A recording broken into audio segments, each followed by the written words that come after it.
ایک بہت بڑا نام ہے امام ابو مالک کا. یہ اتنے بڑے شخص ہے کہ ہارون رشید نے انہیں قاضی القضاء بنایا تھا, چیف جسٹس بنایا. حضرت امام مالک کہتے ہیں میں غریب کا بیٹا تھا. اکثر دین پڑھنے والے غریبوں کے بیٹے ہوتے ہیں.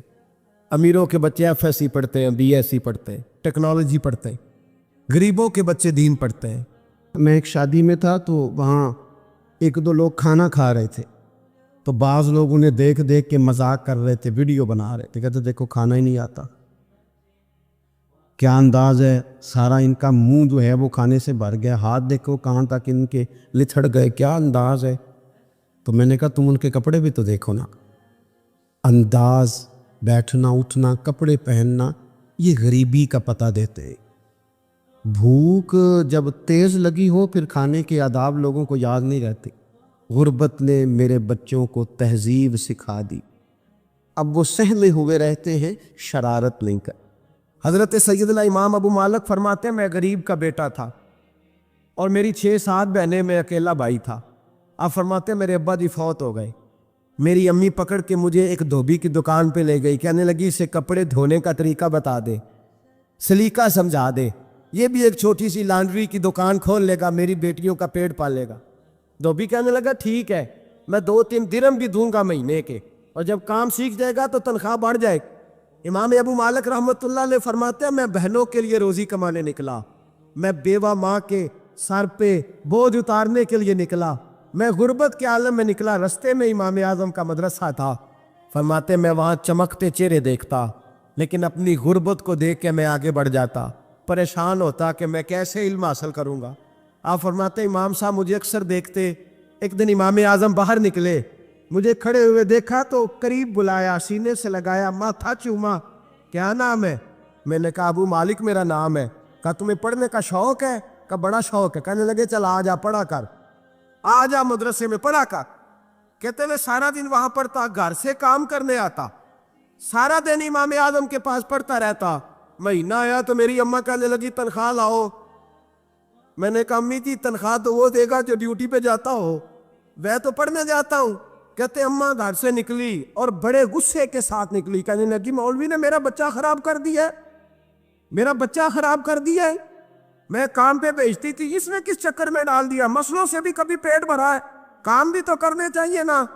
کہتے امام اعظم کے سامنے کھڑی ہوئی, امام صاحب بڑے امیر کبیر آدمی, اربوں خرباں پتی تھی, اور پھر اتنے بڑے عالم فقیر, سارا بغداد, سارا کوفہ, سارا مصر سلوٹ کرتا ہے.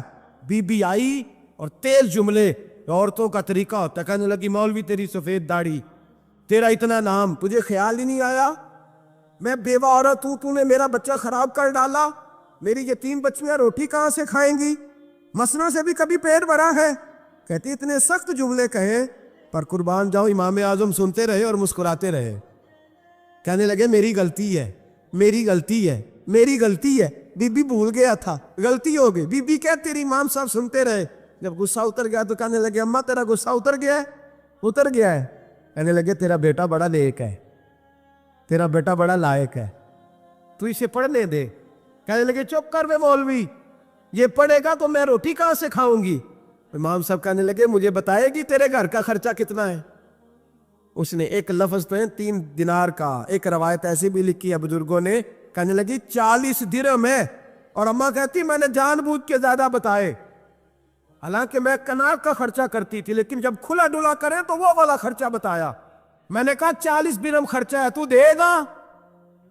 تو کہتے امام اعظم کہنے لگے اماں تجھے لینے نہیں آنا پڑے گا, پہلی سے پہلے تیرے گھر میں پہنچ جایا کریں گے, یکم سے پہلے آئیں گے. او بھائیو کہاں استاد ملتے ہیں, کہاں استاد ملتے ہیں, کہاں وہ لوگ ملتے ہیں جو دعائیں مانگتے, التجائیں کرتے, پیار کرتے. گزر گیا وہ دور. اب تو سوٹ لینے کا دور ہے, مٹھائیاں لینے کا دور ہے, ہاتھ ڈلوانے کا دور آیا ہے. اب کون پوچھتا ہے, اب تو پوچھتے ہیں تو میرے لیے کیا لایا ہے.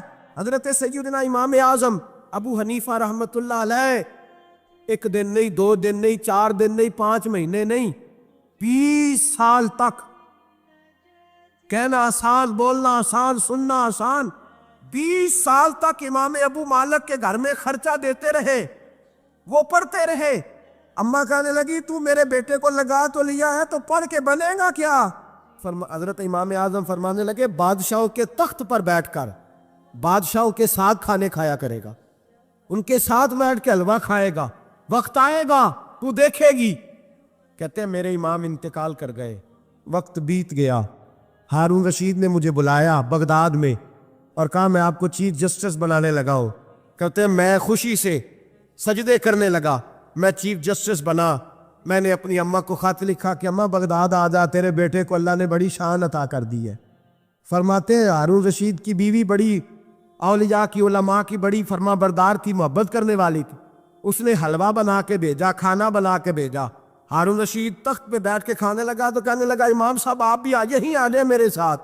کہتے ایک کونے میں وہ بیٹھ گیا، ایک میں بیٹھ گیا، بیچ میں کھانا رکھ لیا۔ اتنی دیر میں میری اماں بھی پہنچ گئی، 2 لقمے کھائے تھے کہ اماں آ گئی۔ جب اماں نے مجھے تخت پہ بیٹھے دیکھا، ایک یتیم، ایک لاوارث، ایک بن باپ کا بچہ، وہ کل تک جو بہنوں کے لیے 4 دینار نہیں لا سکتا تھا، تخت پہ بیٹھ کے جب روٹی کھاتے دیکھا تو اماں تڑپ گئی، روئی، چیخیں ماری۔ میں نے کہا اماں کیا ہوا؟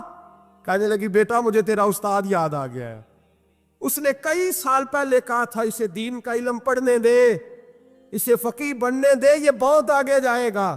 دیکھ آج اللہ نے تجھے کتنی شان عطا کی ہے۔ کہا بیٹا یہ کمال تیرا نہیں، یہ امام اعظم ابو حنیفہ کا کمال ہے، یہ ان کا کمال ہے جنہوں نے تمہیں یہاں تک پہنچایا۔ میرے بھائی اپنی پوری زندگی حضرت امام اعظم ابو حنیفہ نے، آج تو اساتذہ کرام، اساتذہ مجھ سے ایک ٹیچر کہنے لگے حضرت جی دل نہیں لگتا، بے سکونی سی ہے، کچھ بتلائیں۔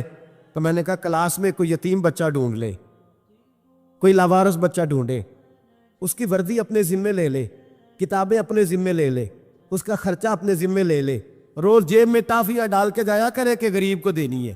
فرمایا 2 مہینے یہ والا وظیفہ بھی پڑھ کے دیکھیں، اللہ آپ کو سکون عطا کرے گا۔ یہ بھی کہنے لگے بڑی ٹھنڈک ہوئی ہے، بڑا سکون ملا ہے، بڑی تابع داری۔ میں نے کہا آپ لفظوں سے سکون چاہتے ہیں، وہ لوگ خدمت کر کے سکون لیتے۔ اقبال کہا کرتے تھے اگر کوئی شعیب آئے میسر تو شبانی سے کلیمی 2 قدم۔ کہتے تھے دعا کرو کہ حضرت موسیٰ کلیم کو کوئی حضرت شعیب علیہ السلام جیسا مل جائے، کوئی مل جائے نا ایسا، تو وہ پھر تازگی پیدا کر دیتا ہے۔ تو کچھ پرجوش امام مالک رحمۃ اللہ علیہ کے ایک شاگرد کہتے ہیں کہ میرے استاد جو تھے وہ بڑے پرجوش تھے، علم پڑھانے میں شوق ہوتا ہے پڑھانے کا۔ یہ کچھ لوگ جمعہ پڑھاتے ہیں تو کچھ کہتے ہیں کہ ان جمعہ آ گیا تو کی کرنا ہے۔ ہمارے شاگردوں میں بھی ایسی ہیں، رات کو پوچھتے ہیں۔ ایک سے میں نے آج سویرے پوچھا، میں نے کہا بیٹے آج تو جمعہ پڑھانا ہے کی تقریر کرنے کے اندر؟ استاد جی ڈیسائیڈ نہیں کیتا۔ تو میں کہ بھی تو وڈا مولوی تاں نہیں ڈیسائیڈ کیتا، میں تے 8 دن پہلے ڈیسائیڈ کر لینا کہ مجھے تو تیاری کرنی پڑتی ہے۔ بڑا علم ہوتا ہے نا لوگوں کے پاس، تو ڈیسائیڈ نہیں کرنا، بیٹھیں گے تو فر بات جاری ہو جائے گی۔ کہنے لگا نہیں وہ میں نے کہا خدا کے بندے کہتے ہو لوگ آخر میں آتے ہیں، تم بتاؤ تم تو تیاری آخر میں شروع کرتے ہو، کچھ خدا کا خوف کریں بھائی۔ ایک استاد ہوتا ہے ایک پرجوش۔ امام مالک کے شاگرد فرمانے لگے کہ ہمارے استاد پڑھانے میں بڑے باذوق تھے، ان کا جذبہ رہتا تھا پڑھانے کا، اور کتاب سے وابستہ رہتے، پڑھنا پڑھانا، مسائل دریافت کرنا، یہ شعبہ ہے نا جی ہمارا۔ جس طرح آپ جس شعبے سے وابستہ ہیں تو اگر آپ اس کو چھوڑ دیں گے نا، فزکس کا استاد بھی کہتا ہے کہ اگر رات کو میں خود پڑھوں گا نہیں تو سویرے پڑھا نہیں سکوں گا۔ تو اگر آپ وابستہ نہ رہتے اپنے شعبے کے ساتھ، نئی نئی چیزیں پیدا ہوتی ہیں، جدت آتی ہے، تو آپ کو جوش ہی نہیں ہے اس شعبے کا، تو پھر بات کیسے آگے بڑھے گی؟ تو کہتے ہیں امام مالک بڑے جب بیمار ہو گئے شدید، تو شاگرد کہتے ہیں میں تیمارداری کرنے گیا، تو میں نے جب دیکھا تو مجھے چہرہ دیکھ کے سمجھ آئی کہ امام مالک کا آخری وقت ہے، بڑے کمزور ہو گئے، اور معدے میں اور پیٹ میں اتنی تکلیف تھی کہ انہیں دودھ پلایا جا رہا تھا چمچ کے ساتھ، پیالے کے ساتھ، صرف دودھ پی سکتے تھے، کمزور ہو گئے۔ فرماتے میں جا کے بیٹھا، زندگی میں کبھی ایسا نہیں ہوا تھا کہ میں جاؤں اور امام صاحب کسی دینی مسئلے پر مجھ پر گفتگو نہ کریں، لیکن آج میرے دل میں خیال تھا کہ اب تو اس وقت تو ہوش ہی نہیں رہتی کوئی آدمی، لیکن کہتے ہیں میں جا کے بیٹھے تھا کہ امام صاحب نے آنکھیں کھولی، فرمایا ماشاءاللہ آپ آئے ہیں، چلو یار میں ابھی کوئی بندہ ہی تلاش کر رہا تھا، ایک مسئلے پہ بات کرنی تھی۔ کہتے ہیں لفظ نہیں پورے ادا ہوتے، ان کے جملے ٹوٹتے ہیں، بیچارے کمزور ہو گئے، بڑھاپا ہے، ایک مسئلے پر بات کرنی تھی۔ تو فرماتے ہیں کہ میرا دل نہ اتنا نرم ہوا کہ میرے آنسو بہہ گئے۔ میں نے کہا اس حال میں بھی استاد جی آپ کو دین کی فکر ہے؟ کہنے لگے یار ایک آدمی نے مسئلہ پوچھا ہے تو اس کو حل کر کے دینا ہے، یہ رسول اللہ کا دین ہے، علماء کی ذمہ داری ہے آسان کر کے لوگوں تک پہنچائیں، ہر آدمی اس تک رکھ، تو میں نے وہ دینا ہے، یہ میری وفا ہے اپنے مذہب کے ساتھ، آخری دم تک دینا. میں اپنی حیاتی تو قربان تھی وہاں، میری محمد پکیندے گزر گئی. یہ کرنا ہے کام، لوگوں کو آسان کر کے دین پہنچانا ہے. فرماتے ہیں کہ میں نے کہا استاد جی فرمائیں. کہنے لگے یار یہ حج کے موقع پر جو رمی جمار ہوتی ہے، جمرے کو شیطان کو کنکر مارے جاتے ہیں، پوچھنا یہ ہے کہ دونوں طرح سے سنت ہے، پیدل بھی مار سکتے ہیں، سواری پہ بھی. تو یہ بتا کہ پیدل افضل ہے یا سواری پہ افضل ہے؟ تو کہتے ہیں میں نے کہا استاد جی میرا خیال ہے پیدل افضل ہے، لوگوں کو تکلیف کم ہوگی. تو کہنے لگے نہیں، تو نے غلط کہا ہے، کھانا نہیں کھایا جا رہا، لیکن اب استاد ہیں تو جوش کتنا ہے. فرمانے لگے تو نے غلط کہا. کہتے ہیں میں نے کہا پھر استاد جی سواری پہ افضل ہے اگر پیدل افضل نہیں. کہنے لگے نہیں، تو نے پھر بھی غلط ہی کہا ہے. کہتے ہیں میں نے کہا حضور دونوں طرح غلط ہے تو صحیح کیسے ہے؟ فرمانے لگے بیٹے اگر اس بڑھاپے میں بھی میں مسئلہ بتانے میں تیزی نہیں کرتا، تحقیق کرتا ہوں، تو نے جوانی میں تیزی کرنی شروع کر دی ہے. سوچے ہی نہیں بات کو، فٹافٹ بیان کر دی کہ اگر یہ نہیں تو یہ. حکمت والا ہے، اس کو سمجھنا پڑتا ہے، حکمت کے ساتھ پھیلتا ہے. کہتے میں نے کہا استاد جی حکم کریں، پھر آپ بتائیں کیسے افضل ہے. فرمانے لگے مستحب ہے، اچھا عمل ہے کہ ایک شیطان کو کنکر مار کے تو دعا مانگی جائے، اور اتنی دیر مانگی جائے جتنی دیر میں انسان 20 آیات قرآن پاک کی پڑھ لیتا ہے.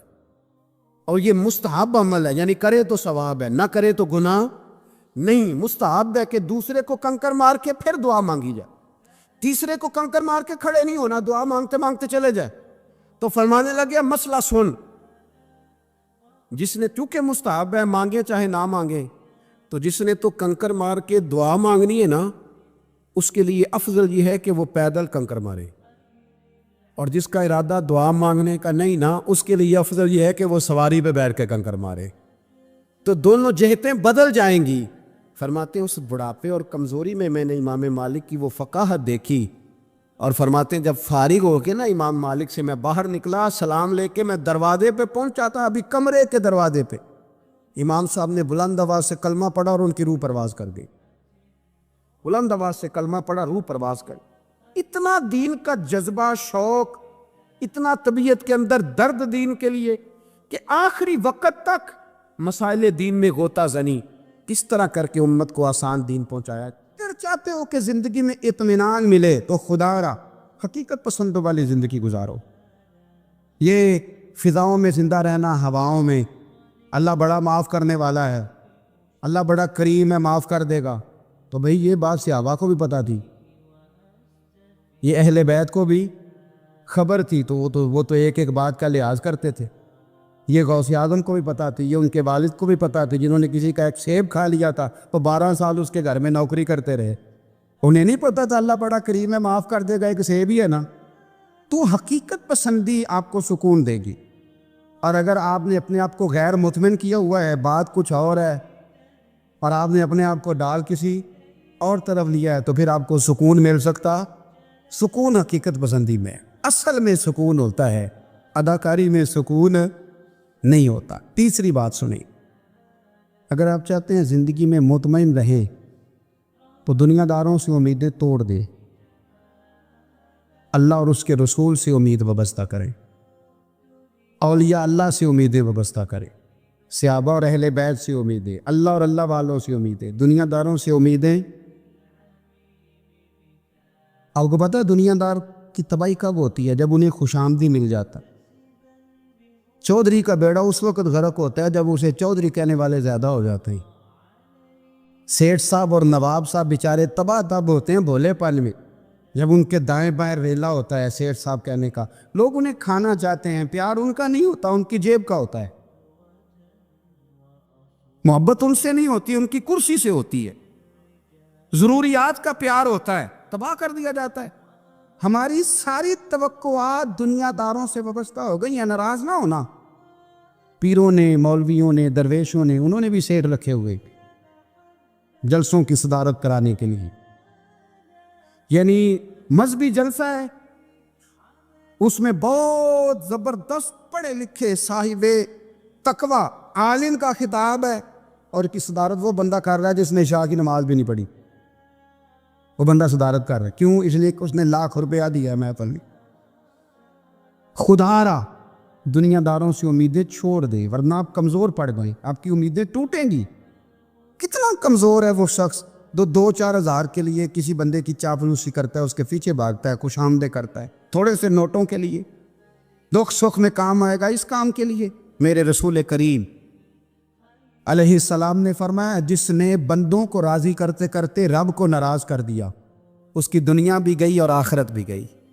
اور فرمایا جس نے بندوں کی پرواہ نہیں کی، اللہ کو راضی کیا، فرمایا اگر رب راضی ہو گیا تو لوگوں کے دلوں میں بھی محبت پیدا فرما دے گا۔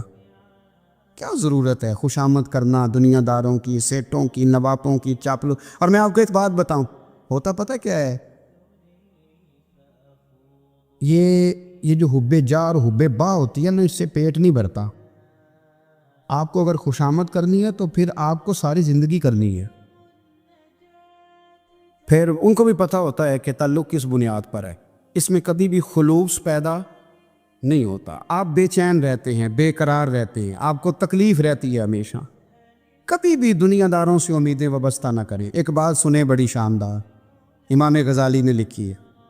امام غزالی فرماتے ہیں کہ ہارون الرشید نہ حج کر کے واپس آیا بغداد میں، تو کونے میں حضرت بہلول دانا بیٹھے تھے، رش بہت تھا، مجمع بڑا تھا۔ حضرت بہلول دانا بھی سڑک کے کنارے بیٹھے تھے، تو سپاہی کہنے لگے یہاں سے اٹھ جاؤ، فرمانے لگے ہارون الرشید کی زمین نہیں، زمین میرے رب کی ہے، میں کیوں اٹھوں؟ وہ قریب سے گزرا تو سلام لی، تو آپ نے اس کا پروٹوکول دیکھا تو فرمانے لگے ہارون الرشید تجھ سے تگڑے تگڑے موٹے موٹے پروٹوکول میں نے لوگوں کے دیکھے ہیں، اور یہ جو تیرے دائیں بائیں آج تیرے نعرے لگا رہے ہیں، یہ پہلے ان لوگوں کے نعرے لگایا کرتے، اور تھوڑا وقت گزرنے دے، جو تیرے بعد آئے گا نا، یہ سارے پھر ان کے نعرے بھی لگائیں گے۔ تو جھوٹ کی دنیا میں زندہ ہے، ان سے تو نے امیدیں وابستہ کی ہیں، یہ کل اس کے نعرے لگائیں گے۔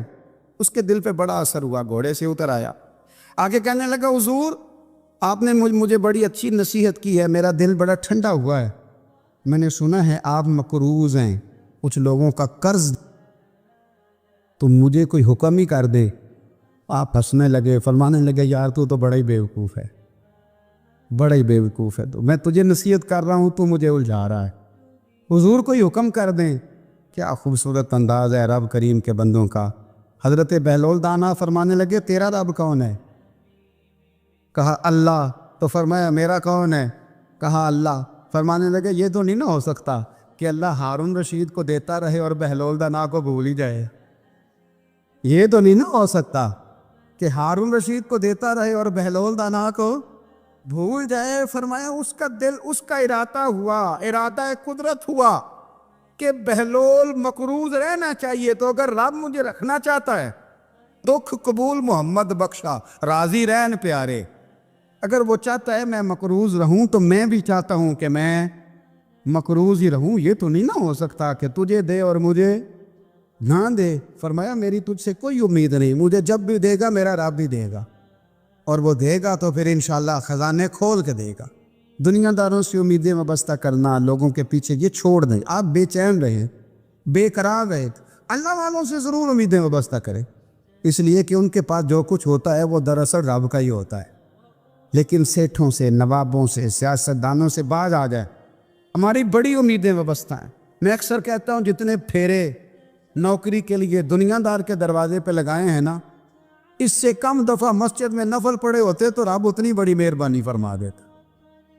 عبداللہ بن مبارک فرماتے فرض حج کر لیا، نفل کرنے جا رہا تھا، 300 دینار پاس تھے، میں پہنچ گیا کوفے تک، وہاں سے جا کر کے کچھ سامان خریدنا تھا، احرام خریدنا تھا، ضرورت کی چیزیں، دوست بھی ساتھ تھے، کہتے ہیں یار میرے جلدی تھک گئے، خریداری کر کے وہ چلے گئے، میں شام تک رکا، بڑا تھک گیا تو سوچا اتنی لمبی چوڑی خریداری کی ہے تو جھیل تھی پاس، میں نے کہا وہاں جا کے ذرا ٹھنڈی ہوا لیتا ہوں۔ کہتے میں اس طرف گیا، رات کا اندھیرا تھا، مری ہوئی بھینس پڑی تھی، یہ کچھ 700-800 سال پہلے کی بات عرض کر رہا ہوں۔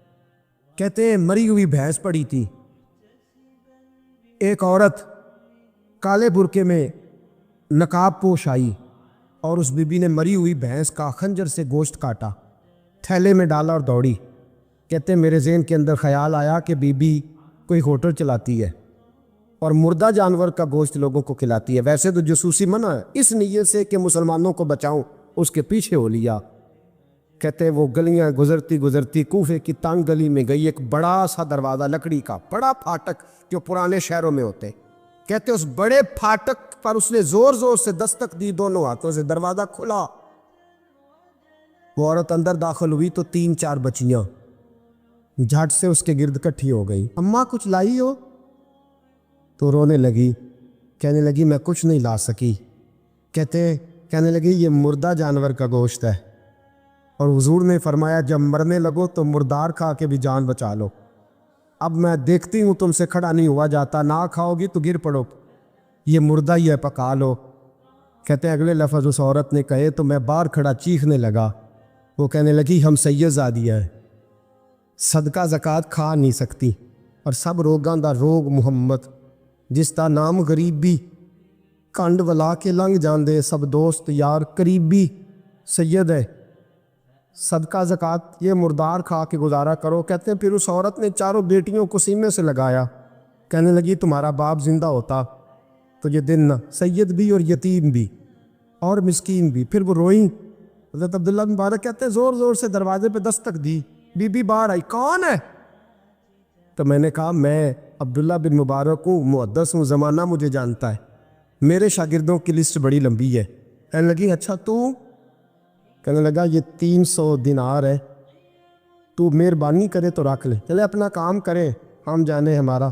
کہتے میں نے زمین پہ گھٹنے ٹیک کے نا تو سید زادی کے آگے ہاتھ باندھ دیے، میں نے کہا میں نوکر ہوں، تم اولاد ہو، میں خادم ہوں، تم نسل ہو، مہربانی کرو، مہربانی میرے اوپر مہربانی، پیسے رکھ لو۔ کہتے ہیں میں نے وہ پیسے دیے، میں واپس لوٹا، یار کہنے لگے چل، میں نے کہا نہیں میں نے نہیں آج کرنا۔ کہنے لگے کوئی نیا پلاٹ لینے کا پروگرام بن گیا، کوئی نئی انویسٹمنٹ، لوگ تانے دیتے ہیں نا، پر جے کر یار دے نام دا ملے میڑا، ان چولی پا لئیے پنجے سٹیے نا، جے کر یار دے نام دی ملے سولی، جھوٹا جھوٹ لئیے پچھاٹیے نا۔ کہتے ہیں میں نے کہا یار جیسے تمہاری مرضی سمجھ لو، یہ میرا راز ہے، میں بتاتا نہیں۔ فرماتے ہیں لوگ حج کرنے چلے گئے، میں وطن آ گیا، 6 ماہ کے بعد قافلے لوٹے، جاگ کے سننا ذرا بات، میرے نبی نے فرمایا تو میرے امتی کی پریشانی دور کر، اللہ کامل حج کا ثواب دے گا۔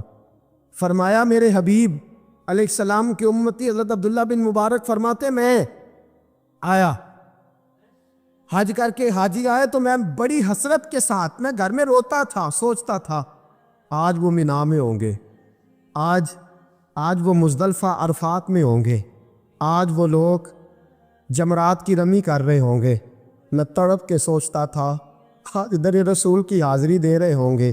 کہتے میں روتا تھا، جب حاجی لوٹے 6 ماہ کے بعد تو حاضری دینے گیا، ملنے گیا، پہلا دروازہ کھولا حاجی صاحب نے، میں نے کہا مبارک ہو۔ کہتے ہیں میں نے مبارک دی، ذرا سنیے گا۔ کہتے ہیں وہ حاجی مجھے ڈانٹنے لگے، کہنے لگے چھوڑ یار، اتنا بڑا آدمی ہو کے تو غلط بات کرتا ہے۔ میں نے کہا کیا ہوا؟ کہنے لگے تو نے ہمیں کہا کہ جانا نہیں، اور پھر ہم مینا میں آوازیں دیتے رہے تو بات ہی نہیں سنتا تھا، ہم آوازیں دیتے رہے ان اللہ علی کل شیء قدیر، آوازیں دیتے تھے، سنتا نہیں تھا۔ کہتے میں حیران ہوں، یار میں تو گیا نہیں۔ کہنے لگے ہم 11 حاجی جھوٹ بولتے ہیں تو اکیلا سچ بولتا ہے، سب نے دیکھا ہے۔ کہتے میں پلٹ آیا، چوتھے دن پھر ایک حاجی کو ملنے گیا، مبارک دی۔ کہنے لگا چھوڑ کس بات کی مبارک، میدان عرفات میں تو نے بات بھی نہیں سنی، اور یہاں مبارکیں کہتے ہیں عرفات میں، اور میں تو کہنے لگے چپ کر، غلط بات بھی کرتا ہے اتنا بڑا محدث ہو کے۔ کہتے ہیں جب آخری قافلے آئے، آخری دن تو 8-10 قافلے کٹھے آئے، شام تک 7 قافلوں سے ملا، ہر ایک مجھے کہنے لگا بندے کے پاس گھوڑا نیا آ جائے، سواری بڑی آ جائے تو یاروں سے تو ملنا چاہیے نا، تو آواز ہی نہیں سنتا تھا۔ فرماتے ہیں میں تھک گیا کہ الہی ماجرا کیا ہے، میں تو یہاں اس شہر کی گلیوں میں پھرتا رہا اور یہ سارے حاجی کیا رہے ہیں۔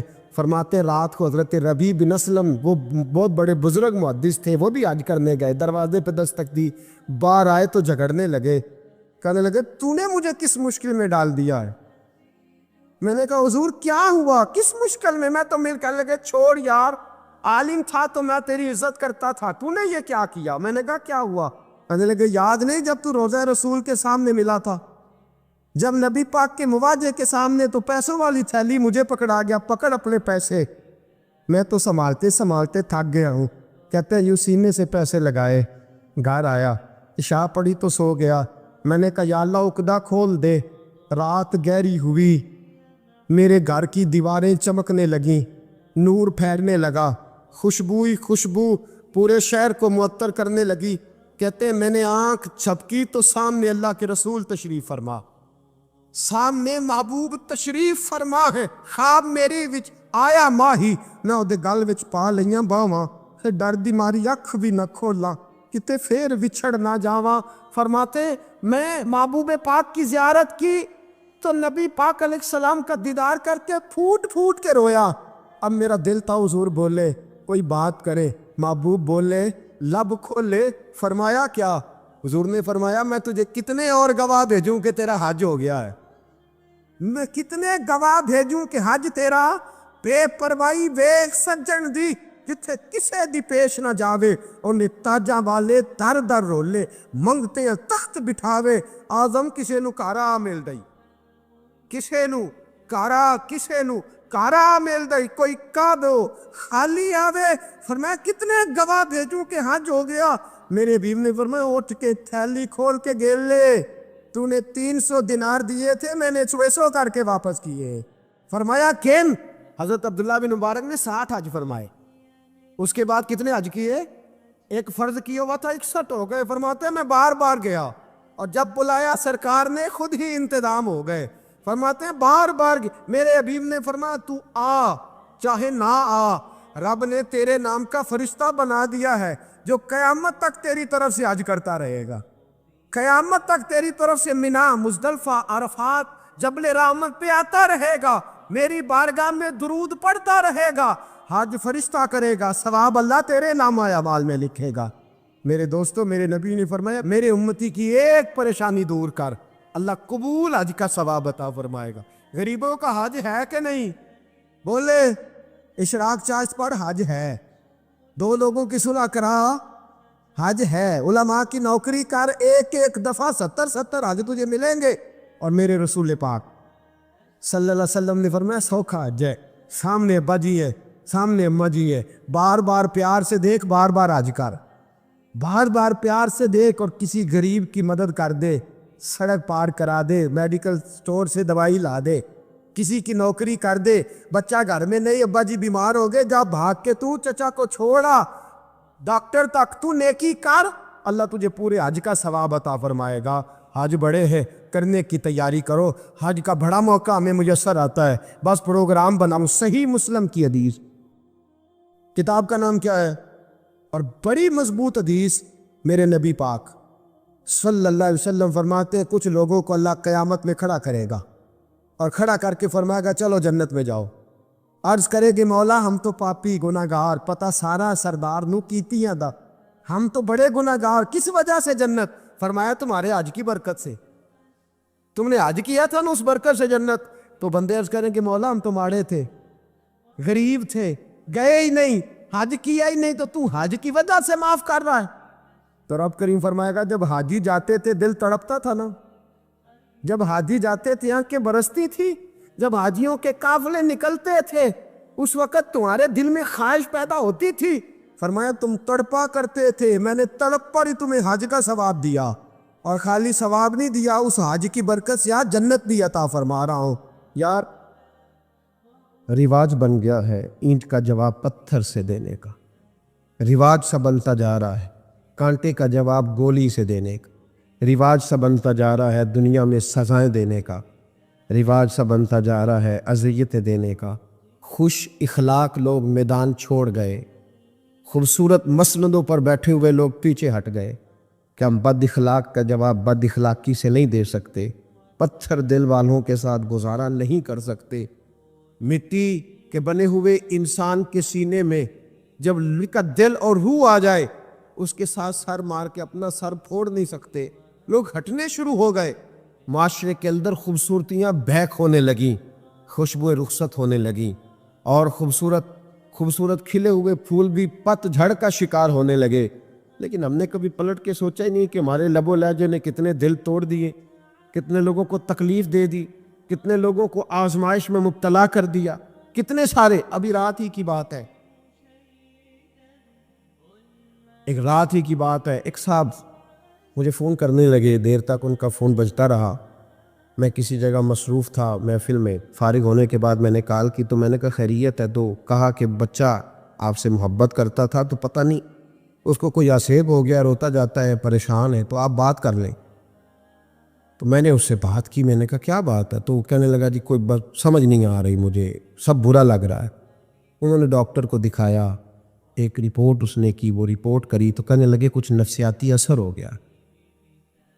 تو صبح میں نے جب دوبارہ کال کی تو انہوں نے کہا کہ اصل میں یہ فیکٹری میں جاتا تھا تو وہاں کسی شخص نے اس کی غربت کا تانا دیا، اس نے اس کے کالے رنگ اور چپٹی ناک کے بارے میں باتیں کیے، پتہ نہیں کب سے یہ بیچارہ اپنے سینے میں باتیں چھپائے پھرتا تھا، تو اب وہ زخم بن کے نا اب وہ کھٹکنے لگی ہیں ذہن میں۔ تو ڈاکٹر کہتا ہے کہ کسی بات کا اثر لے گیا ہے، اب اس کا علاج یہ کیا جائے گا، نفسیاتی مریض کو اس کو دوائیاں کھلائی جائیں گی، یہ سویا کرے گا، کتنے کتنے گھنٹے سویا رہے گا تاکہ اس دکھ کو سوچے نہ۔ کتنے لوگ ایسے ہیں جو ہماری اذیت کا شکار ہیں، کتنے لوگ ایسے ہیں۔ میں اکثر کہا کرتا ہوں کہ اس شخص کی کوئی زندگی ہے، وہ بھی انسان اپنے آپ کو زندہ سمجھتا ہے کہ جس کی ماں اس سے بات کرتے ہوئے ڈرے کہ پتہ نہیں کہاں سے بولے گا، وہ بھی اپنے آپ کو روحانی طور پر زندہ سمجھتا ہے کہ جس کا باپ اس سے بات کرتے ہوئے ذرا سہم جائے کہ کہیں میری عزت نہ اچھال دے۔ تو بھی انسان ہے کہ جس کا استاد اور مرشد بھی تیرے ساتھ بات کرے تو وہ کھول کے کام نہ کہہ سکے، اور وہ کہے کہ پتہ نہیں یہ انسان کس طرح کا ہے، کہاں بولے گا، کیا کرے گا۔ وہ لوگ جو تیرے لیے ادب کے لائق تھے، وہ جگہ جن کا تیرے اوپر حکم چلنا تھا، اگر وہ تجھ سے سوچ کر بات کریں، سمٹ کر بات کریں، تو پھر تجھے غور کرنا چاہیے، پھر تجھے سوچنا چاہیے کہ تیرے سینے میں دل نہیں پتھر ہے، تو پھر اپنے وجود کی لاش اٹھائے کب تک دنیا میں گزارا کرے گا۔ سوچیں، تھوڑا غور کریں، کہیں ایسا تو نہیں کہ ہمارا لب و لہجہ، ہمارا اٹھنا بیٹھنا، ہمارا اقتدار، ہماری دنیا، ہمارا مال، اور اب تو ہاتھوں میں سوشل میڈیا آیا ہے، تباہی اتر گئی، ایسی ایسی پگڑیوں کے پیچ کھل گئے جن تک ہاتھ کبھی نہیں جانا چاہیے، ایسے ایسے جملے زبانوں سے نکل گئے اور نکل کر وہ دنیا کے سامنے آ گئے جو کبھی سوال ہی نہیں پیدا ہوتا تھا کہ کوئی مہذب قوم یہ کام کرے۔ خدا را ظلم سے بچے، زیادتی سے بچے، کوشش کرے کہ کوئی ایسا کام نہ ہو جس کی وجہ سے دوسرے تکلیف محسوس کرے۔ رسول رحمت علیہ السلام صفے سیدھی کرا رہے تھے بدر کے دن، ایک آدمی کا پیٹ بڑا تھا۔ ہمارے ہاں معذرت قبول کرنے والوں کی تعداد بڑی تھوڑی رہتی جا رہی، بلکہ کچھ فلسفیوں نے تو مجھے بتایا ہے کہ معذرت اگر کبھی کر لینا تو سامنے والا چڑھائی زیادہ کر جاتا ہے۔ وہ کہتے ہیں معذرت کبھی نہ کرو، معذرت کریں آپ تو پھر تو آپ سمجھ لیں کہ آپ نے گناہ قبول کر لیا، پھر تو لوگ چڑھ جائیں۔ یہ ایسا فلسفہ اب میدان میں آیا۔ میں کبھی کبھی پیار کی بات سوچتا ہوں، میں ایک جگہ اپنے شہر میں روڈ پہ کھڑا تھا تو میرے اپنا ہی ایک جاننے والا سنگی تھا، میں ان کو جانتا تھا، ہمارے شہر کے تھے، تو انہوں نے غلط موٹر سائیکل مار دیا کسی کو، اور جب اس نے موٹر سائیکل والا اٹھا نا اس پہ چڑھائی کر دی۔ تو ہمیشہ یوں چلاتا ہے، تمہیں طریقہ ہی نہیں آتا، تم بڑے غلط ہو، چڑھائی کر دی اس پہ۔ جب تک میں پہنچا تو وہ بیچارہ جا چکا تھا، نرم دل تھا، غریب تھا، وہ جا چکا تھا۔ تو میں نے کہا یار تو بڑا فضول آدمی ہے، میں خود دیکھ رہا تھا، غلطی بھی تیری ہے تو نے چڑھائی کر دی۔ کہندا سب میں نہ کردا پھر انہیں کر دینی سی۔ تو میں نے قبل از وقت حفظ ما تقدم کیا ہے، اگر میں نہ کرتا، یہ ہماری سوچ ہے، یہ رویہ ہے، یہ ہماری اخلاقیات، یہ ہماری سوچ ہے کہ جو پہلے چڑھائی کر گیا وہ بڑا ہو گیا، اور جو نہ کر سکا وہ تو لہذا فٹافٹ چڑھائی کرو، ایسا جملہ بولو کہ سامنے والا قابو آ، لڑنا شروع کرو فٹافٹ ایسے۔ بھائی بس کریں، احتیاط کریں۔ نبی پاک صلی اللہ تعالیٰ علیہ وسلم بدر کے دل صفے سیدھی کرا رہے، میری باتوں کی سمجھ آ رہی ہے آپ حضرات کو؟ حضور صفے سیدھی کرا رہے تھے، ہاتھ میں چھڑی تھی، اور حضور کی ڈیوٹی ہے صفے سیدھی کرانا۔ صفے، مجھے ایک بات بتاؤ، کبھی باپ نے بیٹے سے معافی مانگی ہے؟ استاد ڈنڈا مار کے معافی مانگتا ہے؟ خیر پولیس کی تو میں بات ہی بھی نہ کرتا، ادھر تو میں نہیں جاتا، اس طرف تو میں سفر ہی نہیں کرتا۔ کبھی آپ نے دیکھا ہے کہ بڑی گاڑی والا بڑی گاڑی سے نکلے اور رکشے والے سے معذرت کر رہا ہوگا، یہ کیسے ہو سکتا ہے؟ پھر اس کی وہ پجاروں کا ریٹ تو بالکل لو ہو گیا کہ رکشے والے سے کہہ دیا درگزر کرو۔ عزیز دوست، نبی کریم صلی اللہ تعالی علیہ وسلم صفحے سیدھی کرا رہے تھے، تو صفحے سیدھی کراتے کراتے نا اللہ کے حبیب علیہ السلام کے ہاتھ میں چھڑی رہتی تھی۔ صحابی کا پیٹ بڑا تھا، حضور نے چھڑی لگائی، فرمایا ذرا پیچھے ہٹ جا۔ یہ حضور نے حوصلہ دیا ہے، یہ نبی پاک صلی اللہ علیہ وسلم نے توانائی دی اپنے غلاموں کو۔ جب چھڑی ان کے پیٹ پہ لگی تو وہ صحابی بول پڑے، کہنے لگے یا رسول اللہ میرا تو پیٹ بڑا ہے، کھڑا میں صف میں ہی ہوں۔ حضور پیٹ بڑا ہے تو باہر نظر آیا، ہوں میں صف میں۔ اتنے لفظ کہے، آگے بات حضور علیہ السلام خود سمجھ گئے۔ محبوب نے فرمایا میں سمجھ گیا ہوں، تو کہنا چاہتا ہے تیرے ساتھ زیادتی ہو گئی؟ کوئی دلیل نہیں، کوئی اس پر تبصرہ نہیں، کوئی اس پر بات نہیں کہ تو لگ نہیں رہا، تیری ڈول ڈال ایسی ہے، تیری بناوٹ ایسی ہے کہ نہ کوئی اس پر تبصرہ نہیں، کوئی کومنٹس نہیں۔ تجھے لگتا ہے کہ تیرے ساتھ ظلم ہوا، تجھے محسوس ہوتا ہے؟ وہ خاموش ہو گئے۔ میرے محبوب نے چھڑی ان کے ہاتھ میں دی، فرمایا چل تو بدلہ لے لے، ختم ہو گئی بات۔ یہاں اگر کسی کو محسوس ہو گیا نا اس کے ساتھ ظلم تو چھڑی تھما دی، فرمایا یہ لے پکڑ، لے تو بدلہ کر، اپنی خواہش پوری، بدلہ لے۔ انہوں نے کہا یا رسول اللہ صلی اللہ علیہ وسلم میرے پیٹ سے کپڑا اٹھا ہوا تھا، تو حضور نے جھٹ سے کپڑا اٹھا دیا، فرمایا لو نہ بدلہ۔ جب یہ کہا تو انہوں نے چھڑی دور پھینکی اور مصطفیٰ کریم کے وجود سے لپٹ گئے اور جسم چومنا شروع کیا اور دھاڑے مار کے روئے، یہ تو کیا کر رہا ہے؟ عرض کی اے کریم محبوب، صبح بدر کی تلواریں چمکیں گی، پتہ نہیں بچنا ہے کہ شہید ہونا ہے، تو دل میں خواہش تھی کوئی موقع بنے، جاتی جاتے میں رب کریم کے شاہکار وجود سے برکت تو حاصل کر لوں۔ تو حضور یہ تو میں نے سارا اس پیار میں آ کے کیا ہے، ورنہ کس ظالم کو بدلہ لینا تھا، کس کو یہ کام کرنا تھا؟ میرے محبوب کریم علیہ السلام نے یہ مزاج دیا ہے، حضور نے یہ سوچ دی ہے، ہماری تربیت کی ہے، ہمیں بتلایا اور سمجھایا ہے کہ تھوڑا سا اپنے اوپر پابندی لگا کے رکھو، تھوڑا سا یہ مزاج چھوڑ دو کہ دنیا میرے حکم کے مطابق اٹھے اور میری طبیعت کے مطابق بیٹھے، میں چاہوں تو لوگ سمٹ جائیں، میں چاہوں تو لوگ گزر جائیں، یہ رویہ چھوڑ دو۔ بھائیو، نبی کریم صلی اللہ تعالی علیہ وسلم نے ہمیں سکھایا اور سمجھایا ہے کہ ظلم قیامت کے دن مظلوم طاقتور ہو جائے گا، اور یہ نسائی میں حدیث ہے، فرمایا جو متکبر ظالم ہوں گے انہیں اللہ قیامت میں چیونٹیوں کی شکل میں مسخ کر دے گا، چیونٹیوں کی شکل میں مسخ کر دے گا رب کریم، چیونٹیوں کی شکل میں، اور غریب لوگ اپنے پیروں تلے رکھ کے انہیں مسل جائیں، غریب اپنے پیروں تلے رکھ کے انہیں مسل جائیں دے۔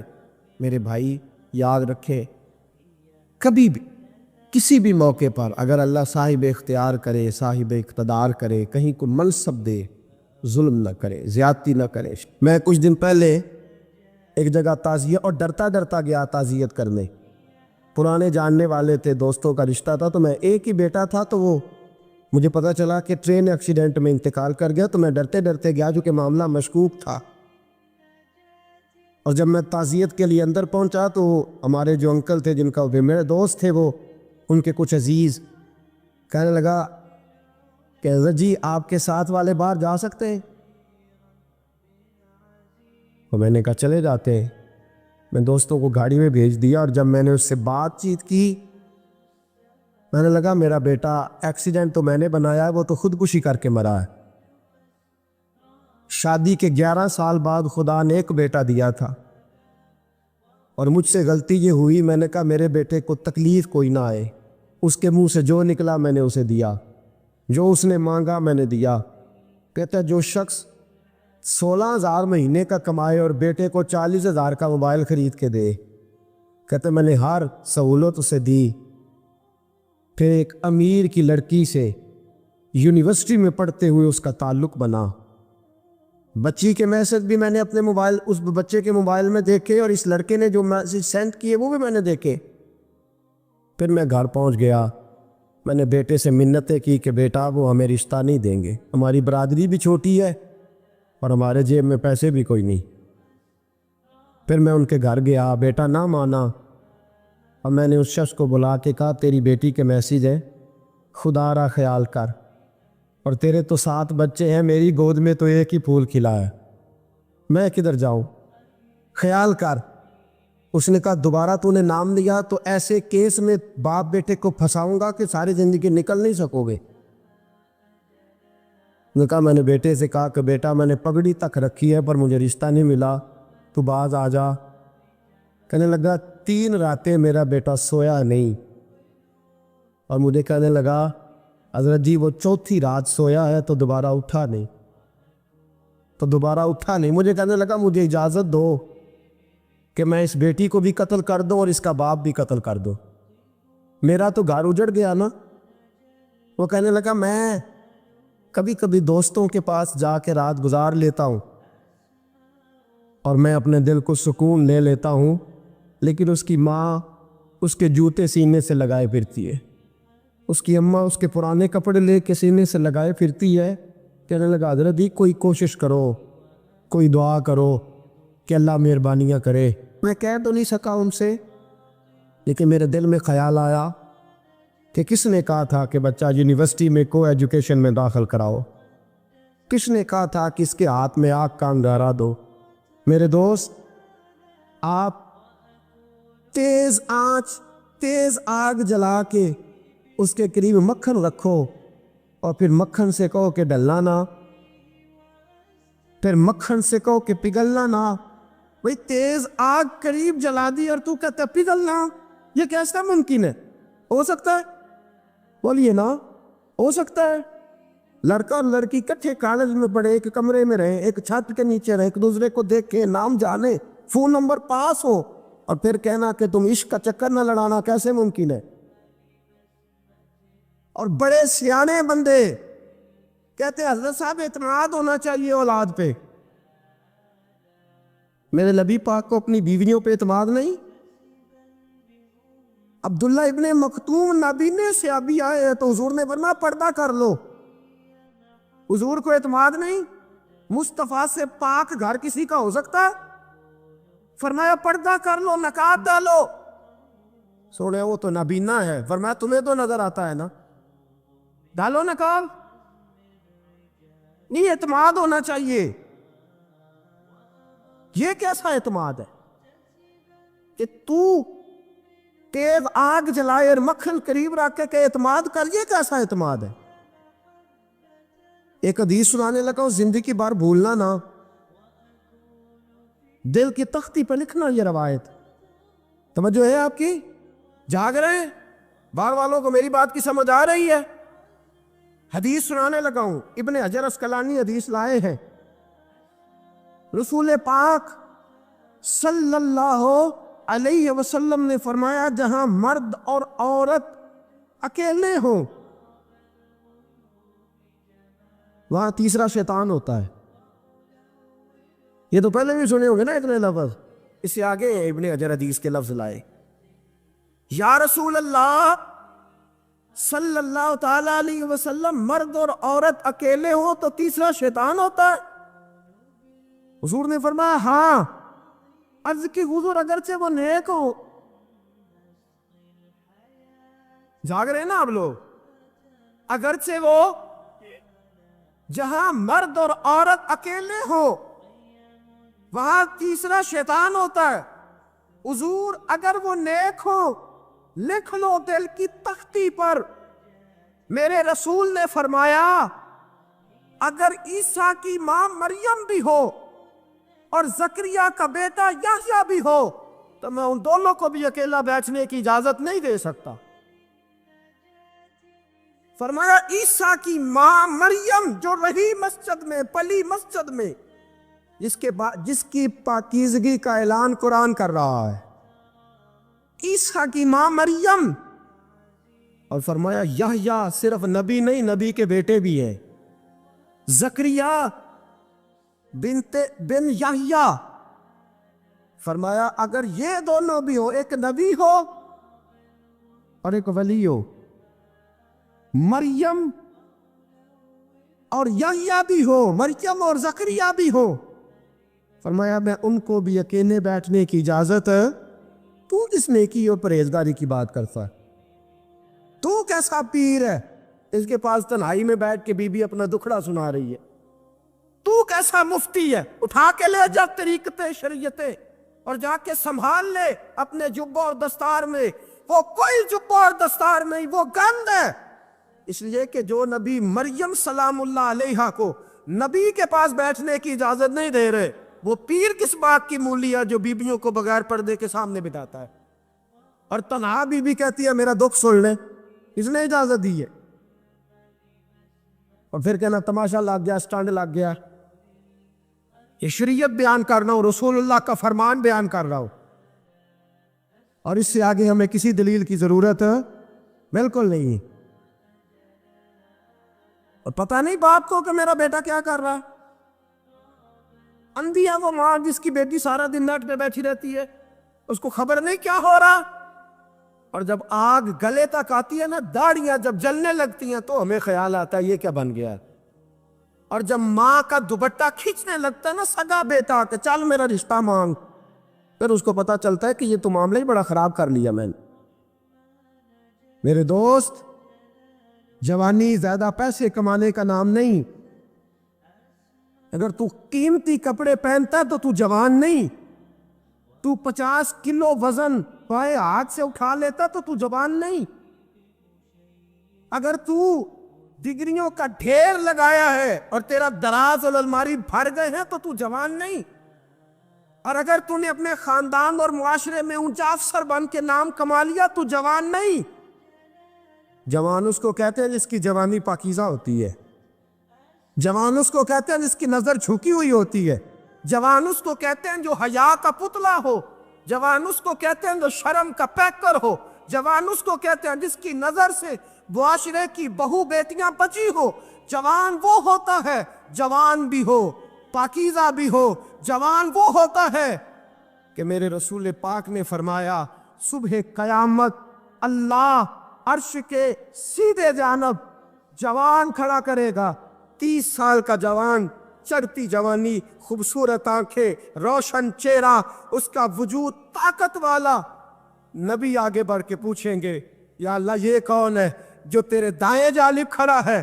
اللہ فرمائے گا یہ وہ جوان ہے کہ خوبصورت عورت نے اسے کہا تھا میرے ساتھ منہ کالا کر لے، پر اس نے نظر جھکا کے کہا تھا انی اخاف اللہ. نا بھائی میں تو اپنے اللہ سے ڈرتا ہوں.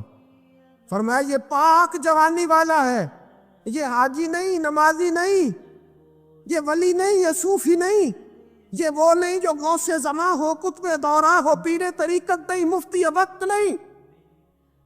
یہ خالی جوان ہے پر پاک جوانی لے کے آیا. یہ خالی جوان ہے پر پاکیزہ جوانی لے کے آیا. یہ خالی جوان ہے پر اس کی نظروں میں حیا بڑی ہے. یہ پاک، یہ کیا تماشا لگ گیا عشق کا چکر. پر آج جتنی مصیبتیں کھڑی ہوئی ہیں اس عشق مجازی کے روگ نے کھڑی کر دی ہیں. ہر جوان، ہمارا ایک بچہ تھوڑے دن پہلے اس علاقے کا محمد طیب نام کا شہید ہو گیا.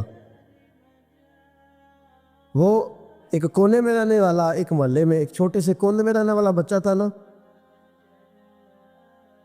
میرے ساتھ دوست موجود ہے. صبح سے لے کر ساری رات میں افسوس کرتا رہا میں جنازے میں کیوں نہیں گیا، میں جنازے میں کیوں نہیں گیا. وہ بچہ پاک فوج کا وہ شہادت اختیار کر گیا تو فخر سے سر بلند کر گیا اپنا. لیکن جو بی بی کے لیے ساری رات روتے رہتے ہیں وہ شہید ہو سکیں گے؟ جو ساری رات ٹھنڈ میں کھڑے ہو کے عورت کے ساتھ گفتگو کرتے رہتے اور جو سارا دن دل میں گند رکھتے ہیں بی بی کے لیے، ان کے ہاتھ میں تلوار آئے گی؟ یہ بہو بیٹیوں کی عزتیں بچا سکیں گے؟ عافیہ صدیقیہ جیلوں میں جل گئی امریکہ کی، اور وہ جب بھی خط لکھتی تھی کہتی تھی کوئی محمد بن قاسم نہیں بچا. وہ کہتی تھی کوئی شہاب الدین غوری نہیں بچا.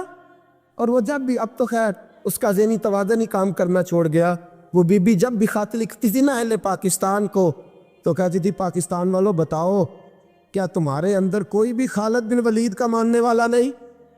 کیا کوئی نہیں تمہارے اندر جو علی کے نام کا نعرہ لگانے والا ہو؟ کوئی نہیں بچا جو فاروق اعظم کی سیرت کو فالو کرنے والا ہو؟ کوئی لاؤ. جس کے ہاتھ میں تلوار ہو اور مجھے سمجھ آئے کہ یہ وہ ہے جو حسن اور حسین کا نام لینے والا ہے. کوئی نہیں بچا، اس لیے کہ گندگی دماغ میں، گندگی دل میں، گندگی روح میں تو اس کام کے لیے آیا تھا.